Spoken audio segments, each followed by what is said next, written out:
The spaceport was loud, filled with the noise of ships landing, people shouting, and machines buzzing. It was a place where nobody cared about anyone. Everyone was in a hurry, always moving, always chasing credits. Jake sat behind his small repair stall, chewing on a cold sandwich. He was an ex-soldier, now a mechanic, fixing broken bots and cargo haulers. Life was simple, just how he liked it, until that evening, as the sun dipped behind the tall steel buildings. Jake noticed something near the garbage bins behind his stall.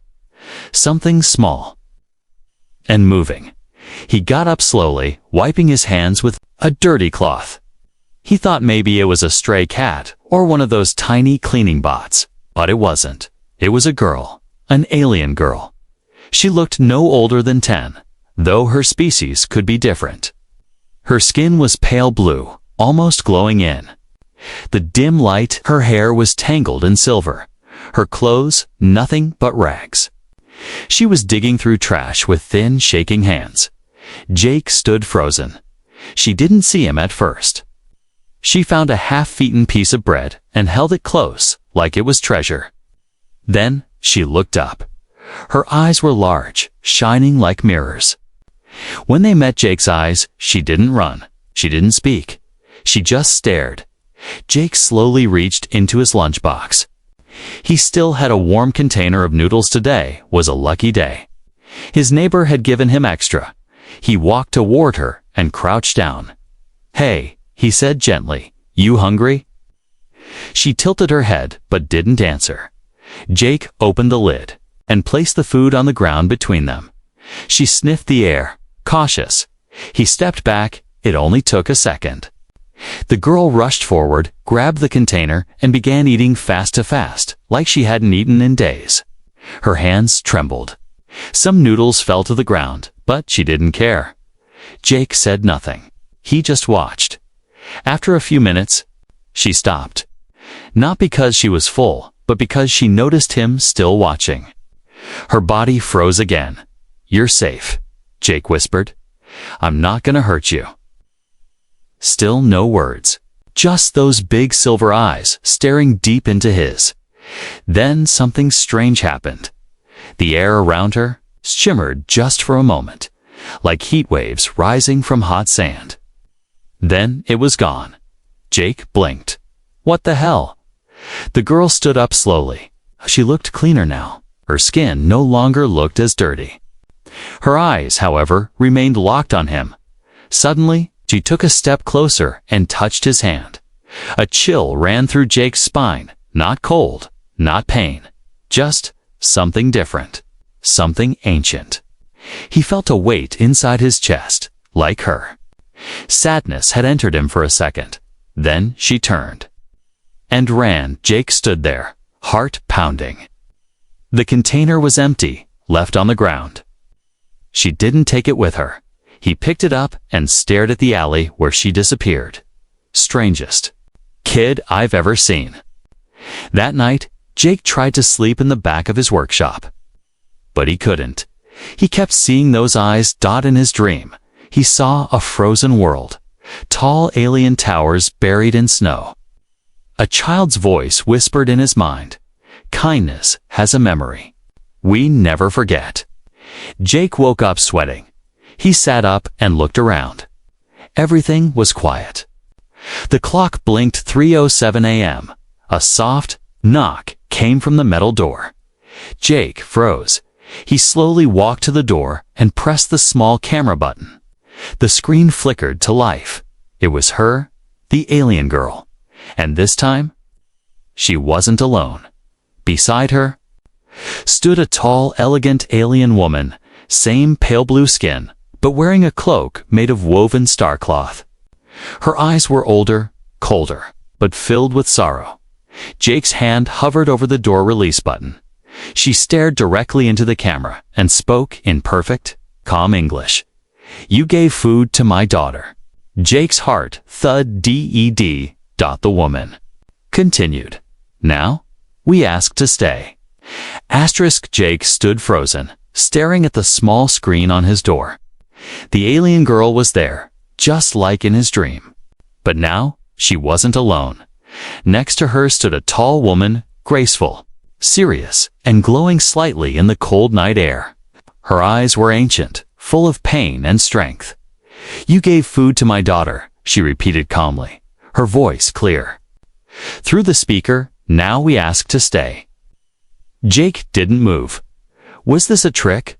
Was someone playing with his mind? He looked closer. The girl wasn't shivering this time. Her eyes looked calmer, but still locked onto his, like she was waiting for something. The woman beside her had one hand gently resting on the girl's shoulder.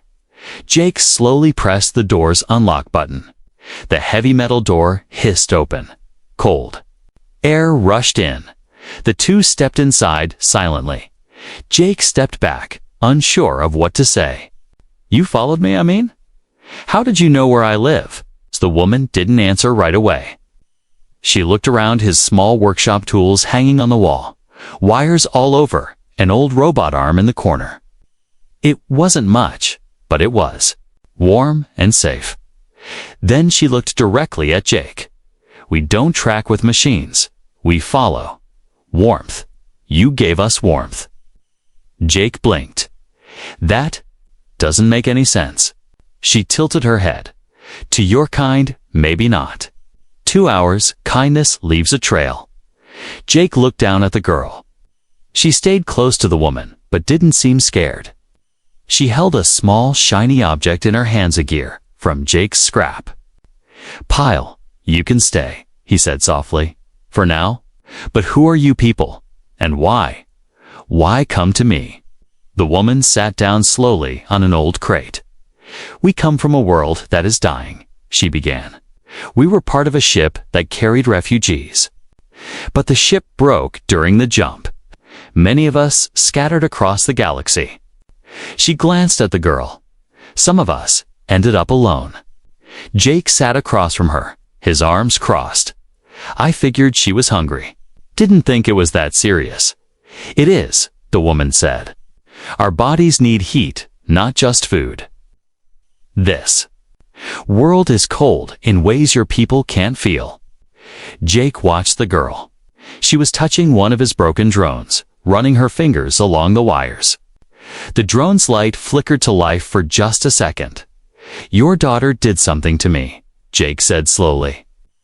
"When she touched my hand, I felt something. Not just cold, something deeper." The woman nodded. "She bonded with you. We don't choose it. It happens when someone shows true care." Jake leaned back, confused. "What does that mean? I'm supposed to be her." "What?" "Guardian. In our culture," the woman said gently, "you are now her keeper, her protector, until she decides to release the bond." Jake frowned. "I never agreed to that." "You didn't have to," she replied. "Kindness was the only agreement needed." Silence filled the room. Jake stood up and walked to the window. Outside, everything looked normal. Ships flying overhead, lights blinking on towers, no sign of trouble. But something deep inside told him everything had just changed. "What's your name?" he finally asked. The woman hesitated. "Humans can't say it properly, but you may call me Vena." "And the girl?" "Her name is Alira." Alira looked up, meeting Jake's eyes again. He couldn't explain it, but in that moment, he knew she could feel his thoughts. "You both need food and rest," Jake said, trying to sound calm. "I don't have much, but I'll make something." And nodded politely. "We will not take more than what you offer. We never do." Jake opened a cupboard and found some rice packs, a few protein cans, and powdered soup. Not much, but enough to make something hot. As he cooked, he felt their quiet eyes watching him, not judging, just observing. While the food boiled, Alira stood and walked to the wall where Jake had painted a picture years ago, a red planet with a single tree growing in the middle. "She sees hope in that image," Vena said softly. "It's just something I painted after the war," Jake replied. "A place I wished existed." Vena looked at him closely. Then perhaps this is not chance after all. Jake laughed, though nervously. You believe in fate. In survival, she said, and in those who still carry warmth in a cold galaxy. The soup was ready. Jake handed them bowls. Alira smiled for the first time, a tiny smile, but real and for the first time in years. Jake felt less alone, but in the back of his mind, he couldn't ignore one question. What happens next, now that they've found him? The next morning, the smell of old metal and warm soup still filled Jake's small workshop. He woke up early, rubbing his eyes and stretching his arms. For a moment, he forgot he had guests. Then he turned and saw Alira sleeping on the floor beside the heater, curled up in a blanket he had given her. Vena sat in the corner, wide awake, her back straight like a soldier's. You didn't sleep? Jake asked, yawning. I do not need much, Vena replied softly. Jake poured water into a kettle. You aliens are tough. She tilted her head. Not tough. Careful. Jake stirred powdered coffee into a cup. You said something last night about bonding. Kindness leaving a trail. What did you mean? Vena stood and walked over to his workbench. She pointed to a metal sphere, cracked and burned. What is this? A failed power core, Jake replied. Why is it here? I couldn't fix it. It reminds me what not to do. Vena nodded. To us, memory is energy. When someone saves one of our kind, especially a child, they leave behind a trail. A warm trail, it can't be erased. That trail brought us to you. Jake frowned. You're telling me your people track kindness? Yes, Vena said. We are not built like humans. We don't just remember with minds, we remember with soul. Alira stirred awake, rubbing her eyes.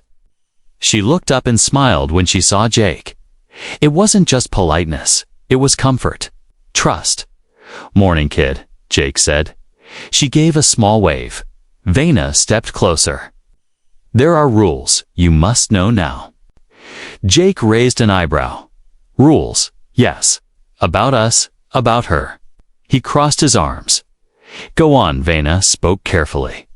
Rule 1. We must stay hidden. If the government discovers us, they will not ask questions. They will remove us. Quietly, Jake nodded slowly. I figured that much. We're not good with outsiders. Rule 2, she continued. Alira cannot bond with anyone else while the trail is warm. You are now her keeper. If she gets separated from you, she will weaken. Weaken how? Jake asked. Her energy depends on the bond, Vena explained. It fuels her body and her mind. If the bond fades too soon, she may not survive. Jake's jaw clenched. That's a lot to put on someone who just gave away leftovers. Vena didn't blink. Your kindness changed everything. That is what kindness does. Jake sat down slowly. What's the third rule? Vena hesitated. Rule 3. Once the bond is complete, it cannot be undone by force. Only Alira can choose to end it. He stared at her. So I'm stuck with this. You're chosen, Vena corrected. Alira came over and sat next to Jake, placing the broken gear she was holding in his hand. It had tiny, glowing lines, now like she had fixed it with nothing but touch. She fixed this, Jake asked in surprise. She remembers how things should be, Vena said. Our young carry memory in their skin. Jake examined the gear closely. That's not possible. Not for you, Vena said, but she is not you. Jake stood and began pacing. Okay, I get it. You need shelter. She's linked to me. We keep it quiet. But what if someone finds out? What if someone sees her? You must be careful, Vena said, and we will help you. We will not be a burden. Jake laughed bitterly. Too late for that. But when he looked down at Alira's face, so hopeful, so innocent, he couldn't stay mad. What's she eating today? He asked. Vena smiled slightly. Whatever you have. Jake sighed. I'll make something. As he cooked again, he heard a faint sound, like a soft pulse of electricity. He turned around and saw Alira holding one of his old drone batteries. The blue light inside was glowing stronger. Is she charging that? He asked. Vena nodded. She shares her warmth with machines. Broken things feel her. Jake stared at her. She's more than just a lost kid. She's a future, Vena whispered. If she survives. A knock suddenly echoed on the door. Jake froze. Vena grabbed Alira and pulled her behind the wall. Another knock. Louder. Jake walked to the screen and pressed the button. The image flashed. It was a man in a dark uniform, one Jake didn't recognize, sir. The man said through the speaker, "We're conducting a scan. We've had reports of strange heat signals in this area." Jake's heart raced. Heat signals. He looked back at Vena. She gave him a silent nod, then disappeared behind the curtain with Alira. Jake took a breath. He pressed the talk button. "I'm just a mechanic. You can check if you want, but there's nothing here except junk and grease." The man stared through the camera. "That's so?" "Yes," Jake said, keeping his voice calm. "Come in and see for yourself." There was silence. Then the screen blinked off. The man walked away. Jake let out a long breath. "They're already looking for you." Vena stepped out slowly. "They always are." Jake looked at the door, then at Alira. He knew this was only the beginning. Jake couldn't sleep that night. He lay on his small bunk, eyes wide open, staring at the ceiling. Outside, wind whispered through metal vents and far-off engines roared across the city's skies. But all Jake could think about was the knock. The man in the black uniform hadn't shown a badge. He didn't give his name. And that meant only one thing: he wasn't local police. He was government. And they were tracking heat signals. Alira. Jake sat up quietly. He walked to the back of the shop, where a curtain covered a small storage room. He peeked inside. Vena and Alira were asleep barely. Vena sat upright, her eyes half open even while resting. Alira lay curled up, a soft hum coming from her skin. A gentle warmth filled the air. Jake stepped back and closed the curtain. He knew they couldn't stay here much longer. The next morning, Jake tried to act normal. He opened the front of his workshop, fixed a cargo drone for a local trader, and answered a few customer calls. But he kept looking over his shoulder. Every shadow made his stomach twist. By noon, Vena stepped out, her face calm as always. "You look tense," she said. Jake wiped his hands with a greasy towel. "Someone's watching us." "I can feel it." Vena didn't argue. She looked up at the rooftop. Jake followed her gaze. Small drone hovered silently between two buildings. It looked like a bird, but it wasn't. "I saw it move last night too," Jake muttered. "We cannot hide here forever," Vena said. "It is time you understand something more." Jake raised an eyebrow. "There's more." "There are others, like Alira," Vena said. "Children lost during the crash. Many, most, are asleep, frozen, hidden." Jake blinked. "Wait, you mean there are more kids like her here? On this planet?" "Yes," she said. "But they are dying. One by one." Jake rubbed his forehead. "How many?" "At least 24, Vena answered. "Where are they?" "Beneath the city, deep in tunnels we used long ago." Jake stepped back. "You want me to go underground?" "You are part of this now," Vena said softly. "You are her keeper. And we cannot wake the others without help." Jake looked at Alira. She was fixing a broken tool, smiling quietly to herself. So small, so strange, so powerful. And now, he was part of her world. "You're asking a lot," he said. "We never ask," Vena replied. "We survive, or we fade." Jake stared out at the street. A man in a gray suit stood across the road. He wasn't shopping. He wasn't moving. Just watching. Jake made his decision. Tonight, he said. We move tonight. That evening, Jake closed the workshop early. He packed tools, food, extra power cells into a small hover cart. Vena drew a map with strange lines tunnels hidden under the city. Old transit paths, sealed after the war. Jake had only heard rumors about them. They waited until the sky turned red.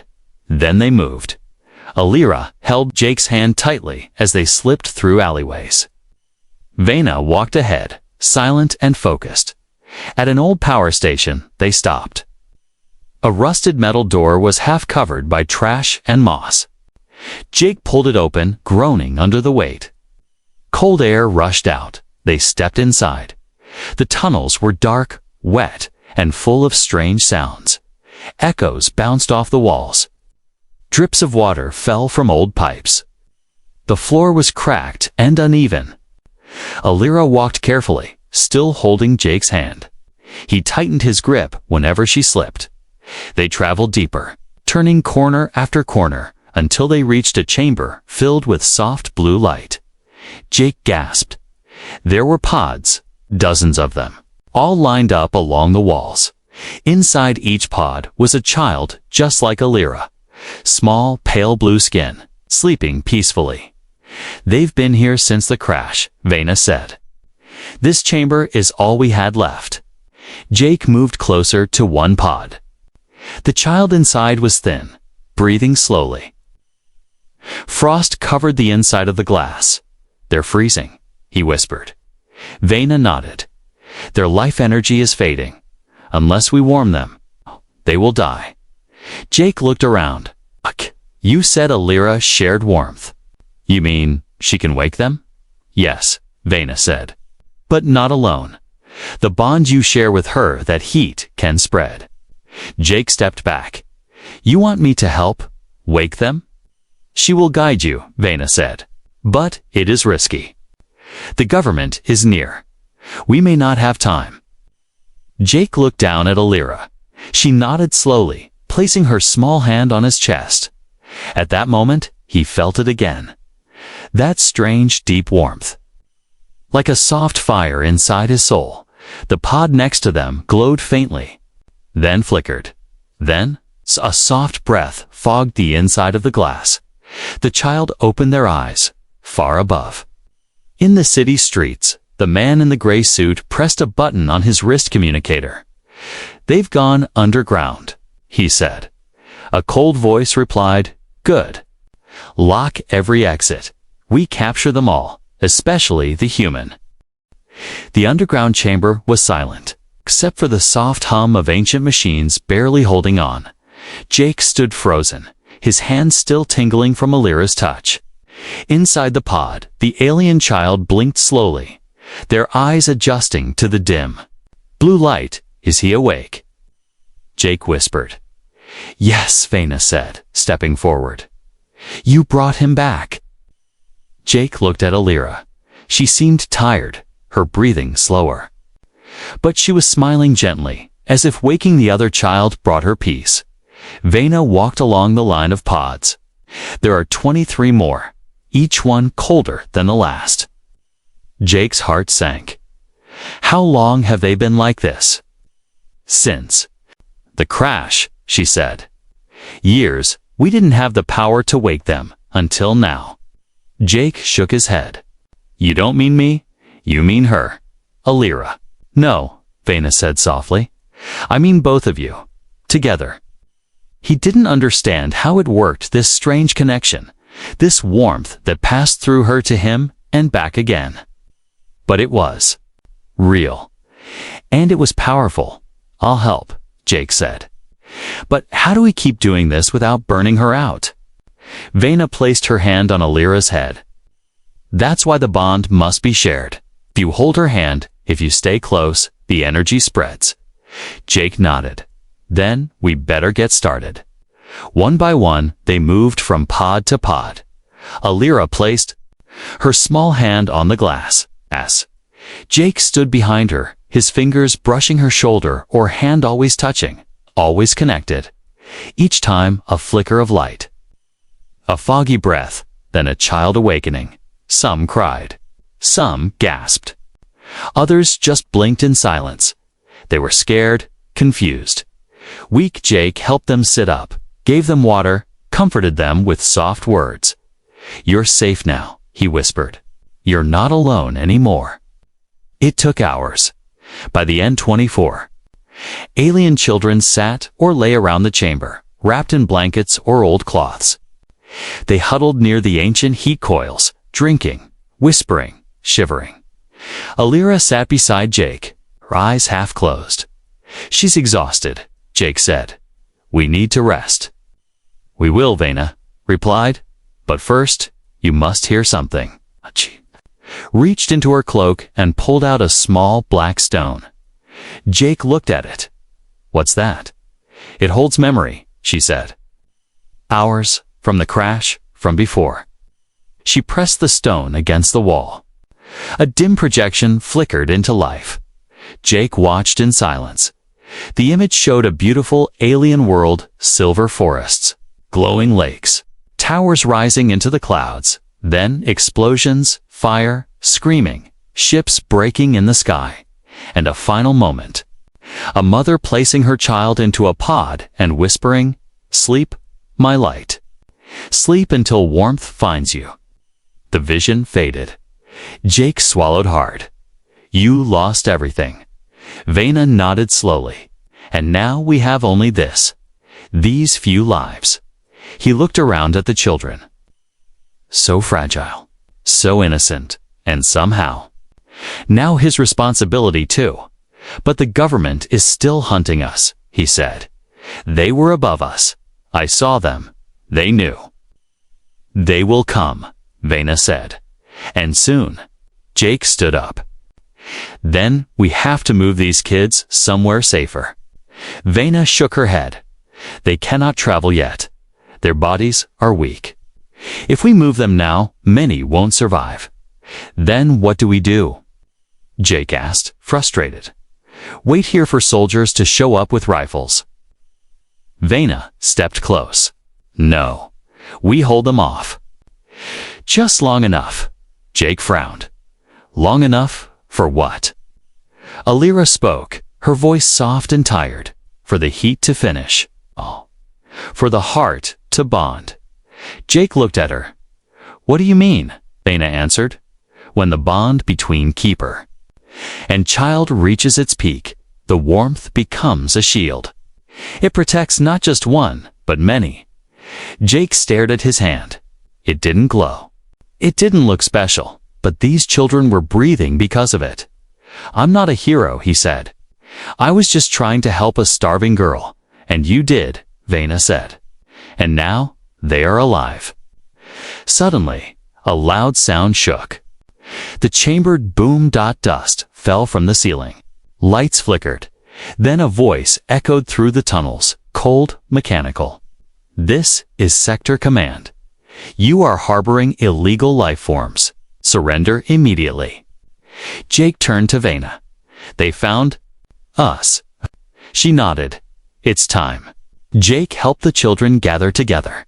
Vena began drawing lines on the floor with chalk and stone symbols that pulsed faintly. "What are you doing?" Jake asked. "Activating a defense circle," she said. "But it will need energy from the bond." Jake knelt beside Alira. "You ready?" She nodded slowly. He took her hands in his. Warmth filled the chamber. Lights pulsed. The air shimmered. Just like the first night he met her. The children closed their eyes. The ground hummed. Footsteps echoed closer. Guns clicked, but the warmth kept growing. Then Jake heard it, something ancient. A soft voice in his mind. "You shared your meal. We share our heart." Jake held Alira's hands tightly as the chamber shook again. Dust fell from the ceiling. The hum in the air grew louder. Something deep and invisible was waking, something ancient and warm. The alien children closed their eyes, sitting in a wide circle. Their breathing became slow and calm, like they knew what was coming. Vena stood tall, her cloak flowing in the rising energy.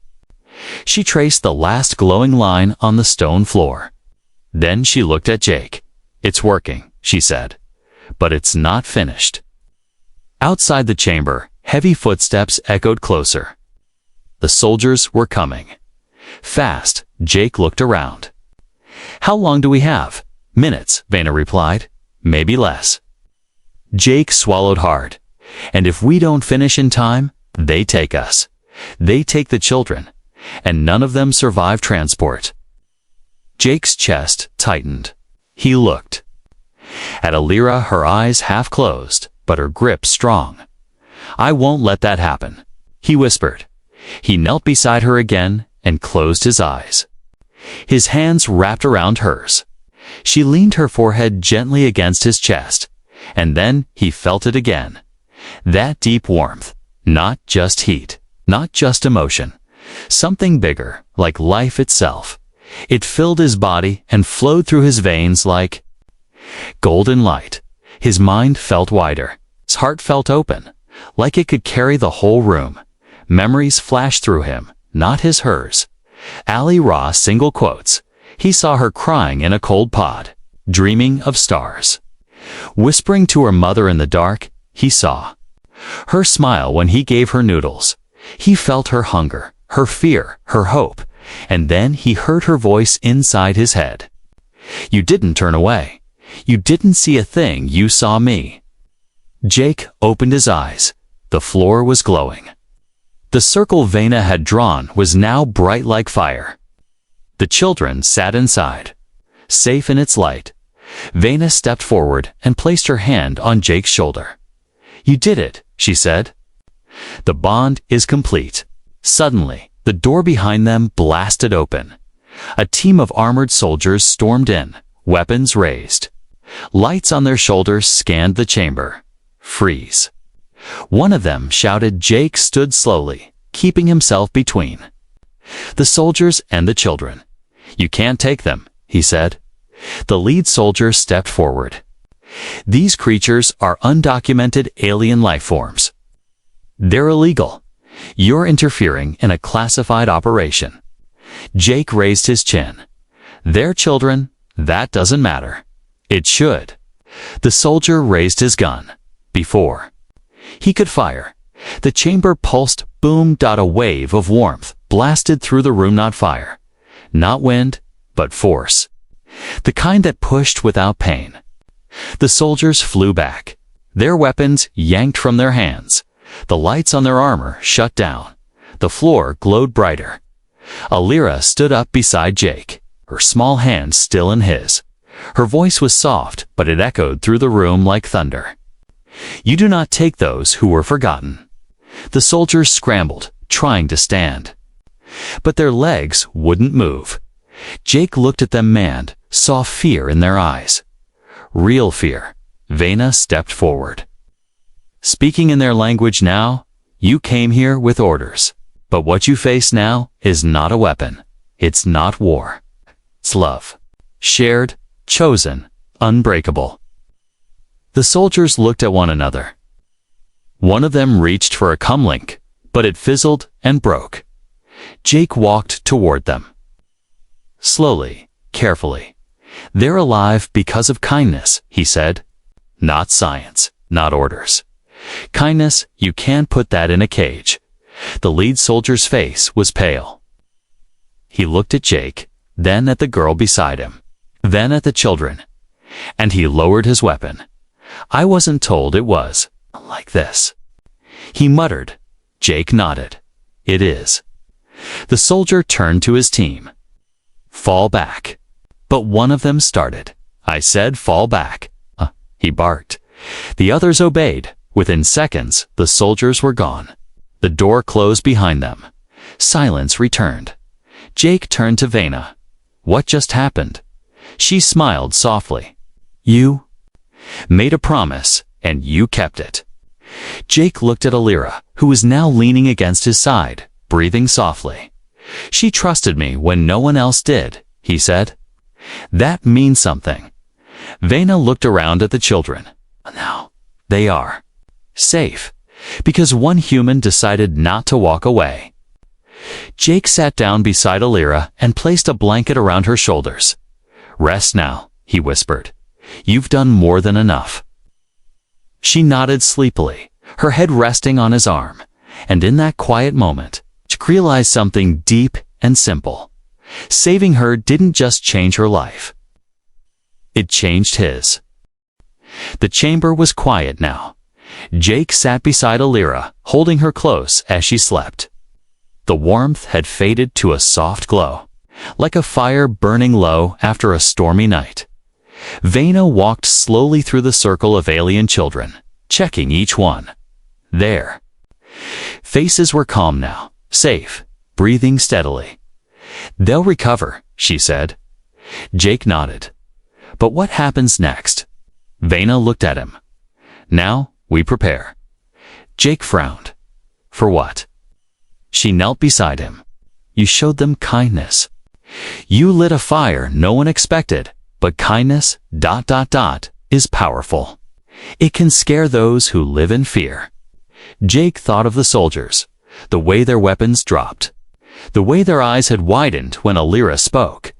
They'll come back, won't they? He asked. Yes, Vena said. With more weapons, with leaders. With orders. Jake looked at the tunnel entrance. Then we'll hold them off again. Vena shook her head gently. No, Jake, we can't stay hidden forever. You changed. Something today, that change must rise to the surface. Jake stood up slowly. You want to go public? I want them to see what love saved, Vena said. Let the world see a soldier who fed a starving girl. A mechanic who saved a generation. Jake hesitated. He had lived in the shadows for so long, quiet, unknown. Now he was being asked to stand before the galaxy and protect alien children. With nothing but his word and his heart. What if I'm not enough? He asked. Alira opened her eyes and looked up at him. You are, she whispered. Those two words gave him strength. The next morning, Jake climbed to the surface with Vena and Alira.